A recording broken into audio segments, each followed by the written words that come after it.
Hi, I'm Teresa Naughton, and I'm the Executive Director of LifeWorks Community Services.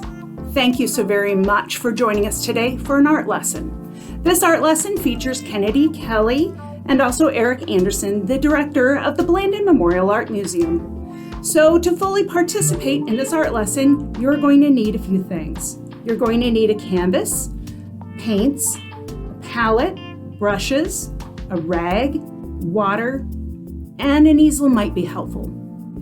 So after the art lesson, stick around because we're going to have a few words about LifeWorks, and then we're going to show you a slideshow of a variety of people who have really nice things to say about LifeWorks and why it's such a great organization. So stick around and look forward to this art lesson. Thank you so much for joining us tonight. We appreciate you being here. Hello, I'm Eric Anderson, Director of the Blanden Art Museum. We're here in the basement of the museum in the classroom, and I have with me today Kennedy Kelley, and I work with LifeWorks, and what we are going to be doing is he's going to be painting a beautiful flower. Try. And I'm going to paint not such a beautiful flower. So I'll be doing like a step-by-step. Okay. And then I'll be working on my own, and then I will help you work with yours. And so, perfect. We've got our canvas here, and we got a nice portable easel that we have. Our water, which is what we'll use for to wash out our brushes and stuff. We've got a palette and our brushes, and so the next thing that we have to choose is our colors. Sure. Okay. So most of us have gone through elementary school and have talked about the color wheel or seen the color wheel, and so we'll be using this kind of structure our image a little bit. Sure. So in art we talk about different what we call color theories, and that's basically color schemes that we can kind of think about in terms of our painting. Oh, sure. Okay? So good color schemes are like a complementary color scheme would be like yellow and purple, and so having a flower that's mostly yellow and purple, or a painting that's mostly yellow and purple. Sure. Another great one is what we call analogous. Analogous is colors next to each other. So, you think of like orange, yellow, and green kind of playing into that. Okay. Okay. So, what colors would you like to paint with today? Well, I'll tell you, being an Irish girl, I'm going to have to go with green. Green? Okay. Yes. So green, and then what other color? You can either do analogous, or you can do complementary, or you can do a split complementary, which you can choose orange and violet. Why don't we do orange and violet? Okay, orange and violet is green. All right, let me go get your paint. There's your palette. And then you just kind of squirt a little bit of color into your palette. Orange. Underneath is green. So I got a couple of different greens. Ooh, I like that dark green. This one is, well, you'll have to, so this is a phthalo green. Okay. It's kind of transparent when it goes on, but Oh, you can mix gotcha. it with other greens to help kind of Push bring it along. that hue in. Yeah. I love phthalo green too, it's a nice green, but you need to usually mix it with another green. All right. And then always, always, always white. I typically don't use black, but that depends on your personality, I guess. Now, flowers can come in different forms, so kind of keep that in mind. This has got pointed petals on it. Sure. They can have more kind of heart-shaped petals. Sure. Right? But most flowers share the same structure, right? They have a center area where all the pollen and everything is, and then they have petals that come out and basically say, "Hey, look at me, I'm pretty," and the bugs and things kind of dance on, right? So kind of keep that structure, and then they have a stem on there. You can do one flower, you can do two flowers. You can let's not get crazy here. a bouquet. We're not gonna do a bouquet here. We're gonna stick to one flower. Small little bouquet. All right. So one thing that I have heard over and over from different people is that just seeing a blank canvas can be a very, very scary thing. Okay. Absolutely. So this is my trick to get past that. Okay. Okay. I'm just going to grab one of my colors and some white. Okay. And I got my bristle brush, kind of my crappy brush, right? And I'm gonna. Is that the technical term for Yeah, it? technical term is crappy brush because they don't last long. They're like less than I think they're like 50 cents or Oh. something like that. I mean, they don't really last. So get your brush, put kind of dip it in your water so it gets kind of waterlogged a little bit. Alrighty. And you're basically just going to make a mark on your page or on your canvas. Just get color on your canvas, okay? And then just kind of move that around a little bit. You don't even have to cover the whole canvas, but the goal is just to make a mark to say, okay, now it's not a pretty white thing anymore. It's There just you kind of go. a crappy thing that I gotta fix, right?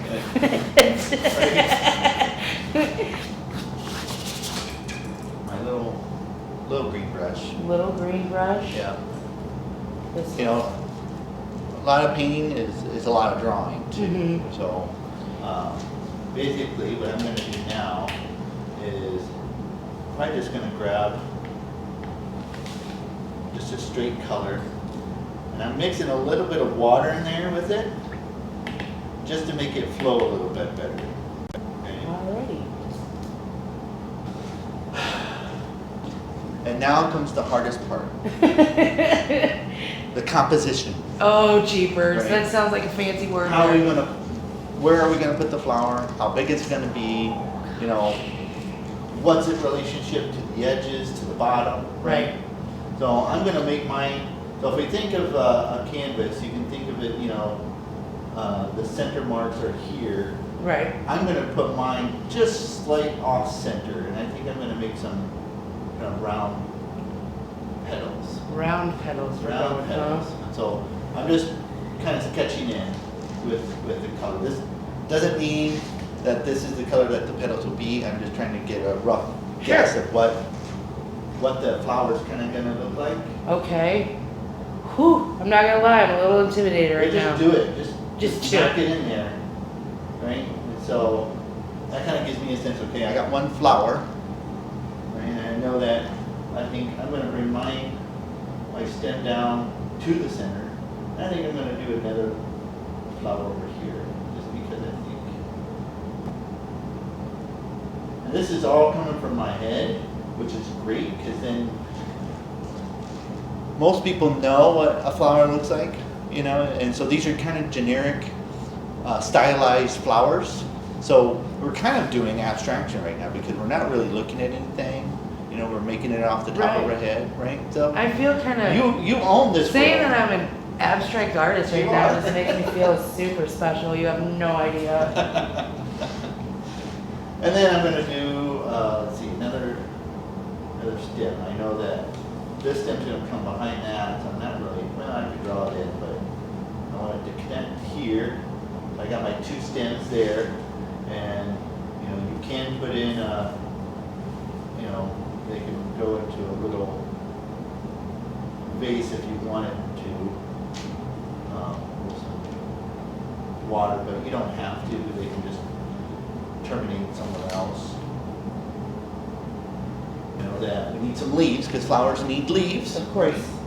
And so I think I'll put a leaf. Leaves are basically kind of just an eyeball shape. If you think about it, just kind of like an eyeball. So basically I've got my structure down. And like I tell my kids when they're drawing pictures, you gotta put that thing on a surface, otherwise it's floating around. So I just drew a little horizon line there. So often people will draw it in and it'll be just floating in a space. You gotta lock it down, right? You gotta So lock it down. You gotta lock it down. This poor flower is Yeah, like, no, please you're- don't lock me down. Fantastic. But you are my flower. Breaking news, we interrupt this art lesson to bring you an important public announcement from LifeWorks Community Services. LifeWorks' mission is to provide opportunities for growth and achievement to persons with disabilities who face barriers to independence and integration in employment and daily living. To achieve this mission, LifeWorks has connected with the Blanden to give individuals an opportunity to learn and improve their artistic skills. These are flowers that individuals served by LifeWorks painted.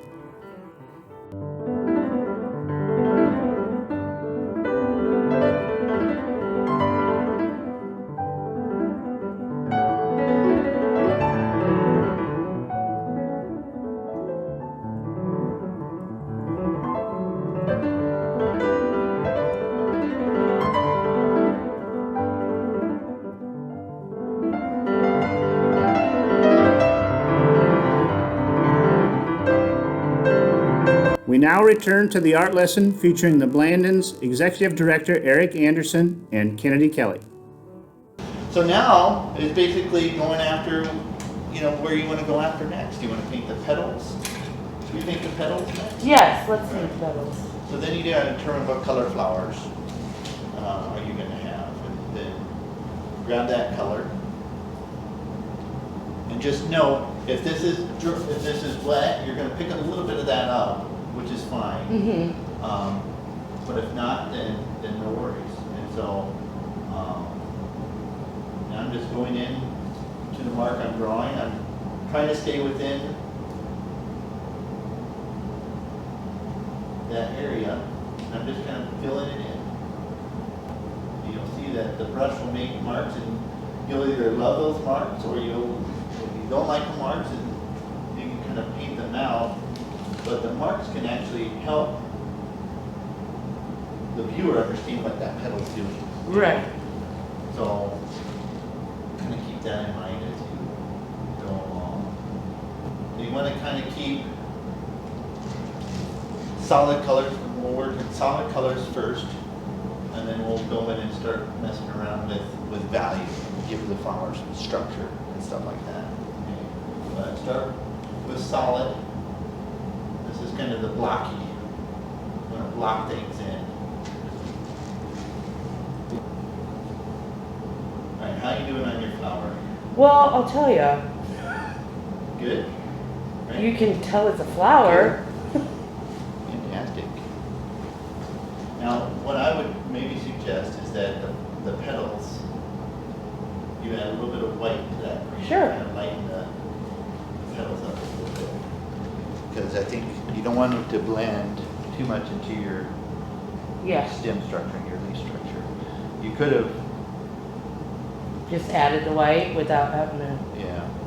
Yeah, so either keep these dark green and then, Mm-hmm. vice versa, yeah. Or you could have left them orange. I think orange would have been a nice Well, touch. now you tell me. That's the thing in painting. There's no mistakes. No mistakes in painting. I was always told, no mistakes in painting. They're happy accidents. So. I feel like, though, if you spend enough time with me painting, you would be like, these are complete accidents, Kennedy. I'm sorry to tell you. You ruined that from me. I'm sorry to tell you, Kennedy. I'm going to have to revoke your painting. Give me your paintbrushes. We're done here. Break them. We're over it. Yeah, I feel a little like Bob Ross right now. We're painting some little happy flowers here. Little happy flowers. Little happy flowers. Clean out your brush. You just run it into your water. And I just swish it around, and I kind of will flick it on the side of the thing. And, that gets out pretty much all the colors. So you can mix colors too. So when we talk about color schemes and all that, you just got to make sure that the major elements reflect that color. Okay. So now, I think I want some orange to be in here, and so I'm going to make the center of my flowers orange. And this will be nice, since I have two flowers. This orange will actually help connect them. There'll be a color that's the same between them, which will be helpful for my composition. I'll probably leave the background blue. So color mixing, again, If you want, so for me to get orange, I mixed red and yellow. You know, so basic color mixing. If I want to get green, or a green, I can mix blue and yellow. We'll get green. And then if I want violet, then blue and red make violet. And then white is used to adjust the intensity. Sure. More pastel-y, you have white. So, but I want to cheat, so I'm going to actually get a green and use that. There's no cheating in art. Oh, there's always cheating. Have you been to my studio? I cheat all the time. I'm going to start painting my leaves.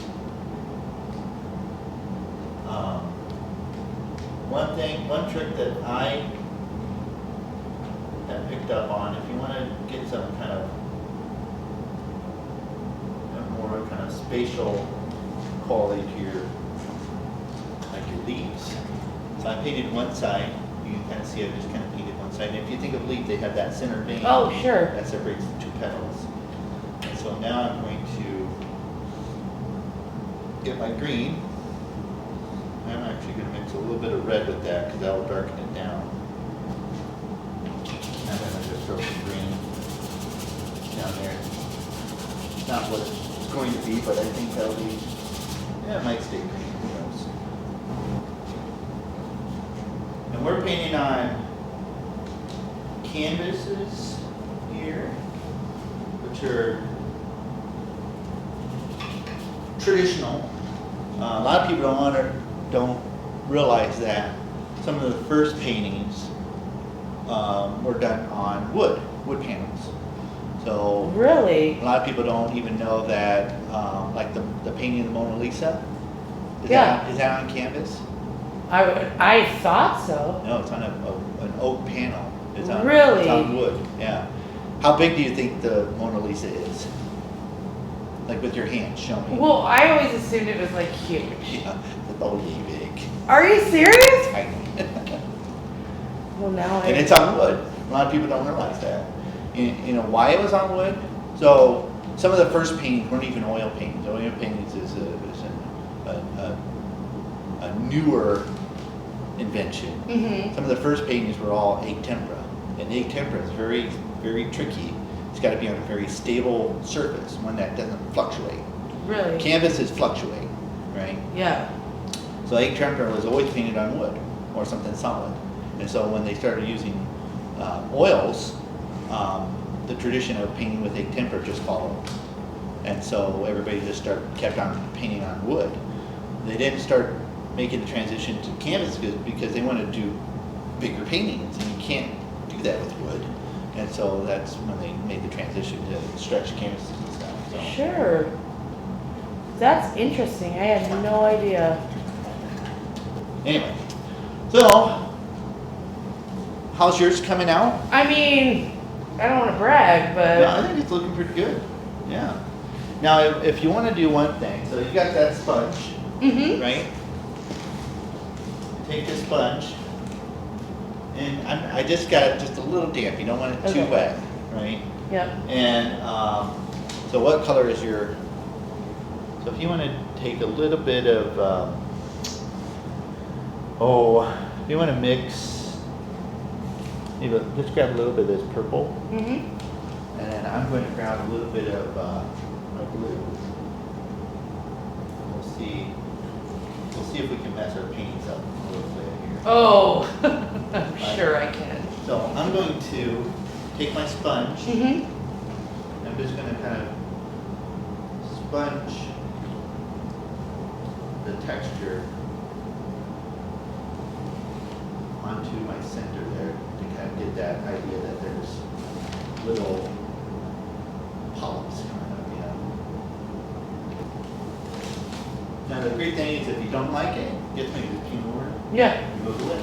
You start with something different. But a lot of this is experimenting. Don't be afraid to experiment. Try Mm-hmm. something. If you don't like it, guess what? It's paint. You just paint over Right. it. Right. Right. And I think a lot of people forget that. They get so locked up and it's like, oh, this is going to be fantastic and wonderful, and they forget the fact that it's something that can be changed in an instant. And I think that's one of my biggest things too, is I'll start doing stuff and I'm like, ooh, I shouldn't have done that. And then I just get inside my own head and think, it's ruined, it's done, I'm done with it now. So I think that's one of the most important things people need to remember. It's painting. You can change anything you want. Change it, yeah. You can change it in a heartbeat. So, kind of that's the basis of it. Let's show. Can you turn your painting so that they can see it? So this is kind of what we're after. I think it's very nice. You know. I think you're very kind. No, for I think saying that. I think it's really good. I like the the play between the different colors. If one thing, I would maybe put some orange, a little bit more orange. I was thinking of an orange sun. Orange sun, or if you wanted to keep the background, maybe some orange just lines coming down to kind of create some interesting kind of pattern and vibrations. Sure, you know what, I'm going to do that right now. But this is kind of what the project will be, and please bid on this, and you'll have a fun, exciting time, and we'll really look forward to so bid on this, and because I had a great time. She had a great time. It's an enjoyable experience. Obviously horrible at it, And, but I still had fun. It's fun. It is really fun, and I don't get to do this very often because I'm usually behind my desk, not having very much fun. And this is your passion. I know, I love this. If I could do this all day, I would. Right. And make money. I'm not gonna lie. Like if I could stay here all day doing this, See, it's with fun. you showing me step by step. Exactly. Yeah. Well, and Because I couldn't do this. I try, and and I get locked up in what I'm doing, but I'm first and foremost, I'm a teacher. I come from that background, and Sure. I do miss that experience, and so with that, thank you for letting us show our amazing artistic talents, and we welcome you to explore yours too. And letting me show you how I messed up the canvas.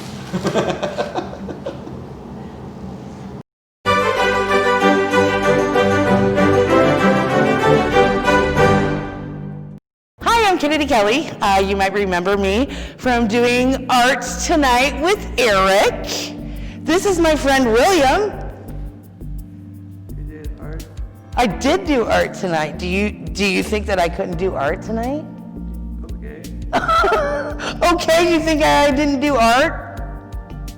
No. Oh, well, I did do art, William, and I rocked it. But the reason that we're here tonight is I want to give you a little bit of history on everything that we are working for. And a lot of it that we are working for are for my friend William. And people like William, people with disabilities that we want to give the best life to. So in 2008, the Great Recession hit and it kind of put everything on hold for us. Luckily, with the help of the community, with the help of businesses, with the help of people like William, people like me, people like everybody involved, we got to get it back up and running. We are thinking of expanding even. We were able to fix a building in Humboldt with money. Actually, we didn't even have to use any money until just this year when we fixed a building in Humboldt. And with that, I say, we're pretty smart with our money, but the thing is we still need help from everybody. And with help from everybody, we can help people like my buddy William live the best life that they deserve and they want to live. Now, you saw the art that I got to do tonight, and everybody is, I'm assuming, bidding high on my picture. What do you think, William? You think they're bidding high on my picture? How dare you? You don't think they're bidding high on my picture? Yeah. Are you just saying that so I'll stop talking about it? Yeah. I figured. Either way, with all the items that are up for auction, your bid will go towards helping everybody involved with LifeWorks. I worked for LifeWorks for 2 years. It's the best job that I have ever had in my life, with the exception of working on the radio. No, I take that back. Working at LifeWorks is way better than working on the radio because I get to work with people like William every day. And people like William, even though he thinks that I'm horrible at art, I still love him, and I love them all. And with your help tonight, raising the money that we need, we are hoping that we can help even more people like William in our community. And we thank you all from the bottom of our heart.